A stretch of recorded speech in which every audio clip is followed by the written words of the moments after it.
I would also like to talk about the perils of being too agreeable. Yeah. So I think that if we don't learn to disagree effectively, we are at risk of not trying anymore, right? Especially as women, as girls, Yeah. right? And so research shows that agreeableness for women is socially rewarded early, but penalized later, especially in the workforce. So when there are roles that require leadership or strong boundaries, they are often passed over because they're seen as a team player or the glue of the team, but not necessarily a leader. Yeah.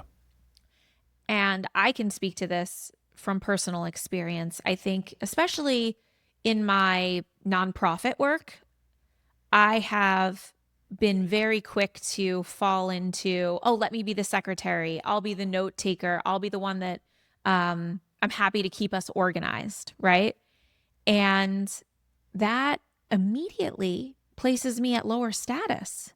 And it actually kind of, not only does it put me into a space where I'm kind of being rigorously perfectionistic and not keeping it high level and brainstorming, but also, I mean, women who are secretaries of meetings, don't do it. Just don't do it. Let somebody else do it. Yeah. People don't call from the secretaries to become the leaders. No. And then if you are default secretary, you shift into this persona inside that role, and it carries outside that role where you're pointing out things that people are doing wrong. Like you become the Yes, vibe killer. exactly. Which is also another place where women are often pigeonholed in, but I would say relates to not knowing how to disagree Right. effectively. And at the right time, Yeah. raising it without trepidation, bringing it to a strong point early on versus being the last hand to raise when you feel uncomfortable and no one else has said anything. Yeah. And I think that's a huge thing, especially for women. And to paraphrase Lisa Marciano in The Vital Spark, if you teach a girl to be nice before you teach her to be strong, she will confuse compliance with kindness, and that can leave her unprotected. And so I think this is such an important thing to teach everyone in our family, but especially our girls, that your two options aren't being, quite frankly, the or the agreeable angel, Yeah. right? James Hollis says that the opposite of a reflexive goodness is not the bad, but the authentic. Mm.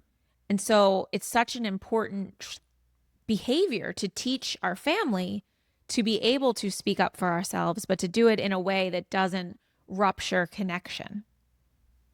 Yeah. Um, I'm sitting with this confusing compliance with kindness Yeah. and being unprotected.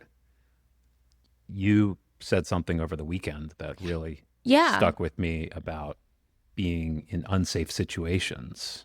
You're right. I was in researching this episode and in thinking about the topic of disagreeing, I would kind of put myself more traditionally on that spectrum of the person who's loud and proud and not very effective at disagreeing.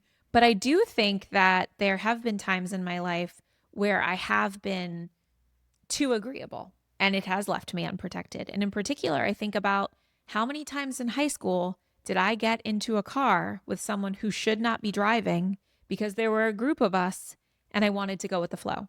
Yeah. And my arms would get tingly, and even now just saying it, like thinking about that, knowing in the pit of my stomach that this wasn't necessarily a safe choice for myself or any of us, but not wanting to disrupt the flow. Yeah. I really see you as having a strong voice. And I believe that from what you've told me, you found that in the workplace in your early 20s and maybe in college as well. But I think that the opportunity here is to shift that that awareness and the giving the freedom to our girls much earlier in life, where they can be strong and confident, but not seen as the secretary, not seen as the not seen as the vibe killer, not seen as the party pooper, right? Yeah. Seen as somebody that It's is a tricky. leader, that has a different perspective, that is not attacking your views, but is saying, I see this differently because I'm thinking about the risks differently, or I'm thinking about the opportunity to, to make a difference on a longer time horizon.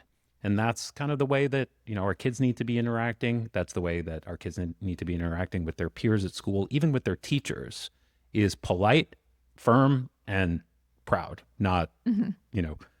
trepidatious, raising their hand like, Or excuse passive me, aggressive, or passive aggressive. right? Which have traditionally been the two options. Yeah.